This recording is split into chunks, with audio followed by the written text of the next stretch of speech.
நம்ம சென்னை சில்க்ஸின் ஆடி blast, சேவிங்ஸும் blast, கலெக்ஷனும் blast. இந்த ஆர்ப்பாட்டத்தின் நோக்கம் தமிழக அரசு தேர்தல் அறிக்கையில் சொன்னதை போல் சிறு விவசாயிகளுக்கு முழு கடனையும் பெரிய விவசாயிகளுக்கு பாதி கடனையும் தள்ளுபடி செய்ய வேண்டும் என்று நமது கோரிக்கை. அவங்க தேர்தல் அறிக்கையும் அதான், அதை பண்ணி தான் கேட்கிறோம். இடையில விவசாயிகளை நெருக்கடி கொடுக்கறாங்க. நீங்க எல்லா கடனையும் கட்டுங்க, நாங்க பின்னாடி வர வைக்கிறோம். தவறான முன்னுதாரணமாக தமிழக அரசு செயல்படுவதை கண்டித்து யமதர்மனை விட்டு விவசாயிகளை தமிழக அரசு கொல்லுவதை போன்ற ஒரு காட்சியை இப்பொழுது நம்ம ஆர்ப்பாட்டத்துக்கு பிறகு நிறைவேற்றுறோம்.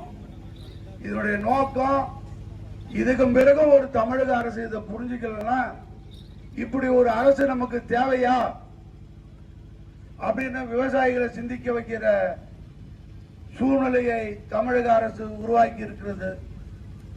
ஏமாற்றாதே ஏமாற்றாதே விவசாயிகளை ஏமாற்றாதே, தள்ளுபடி செய் தள்ளுபடி செய், விவசாயிகளை ஏமாற்றாதே. இப்பொழுது முன்னாடி போற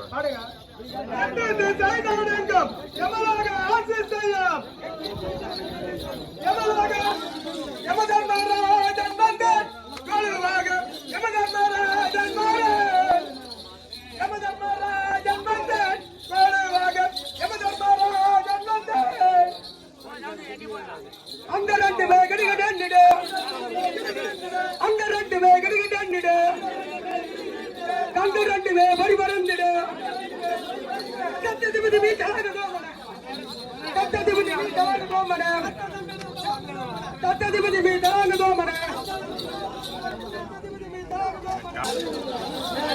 கத்தது விதி வீட்டாக கோமன, கத்தது விதி வீட்டாக கோமன, கத்தி ஜல்லட இருக்கு கத்திட, கத்தது விதி வீட்டாக கோமன, அங்க ரெண்டு வே கிடக்கு கண்டிட, கண்ட ரெண்டு வே படி பறந்துடு, யமதர்மராஜன் மாரே, யமதர்மராஜன் மாரே.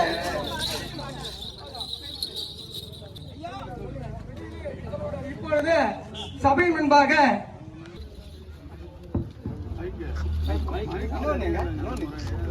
அன்புள்ள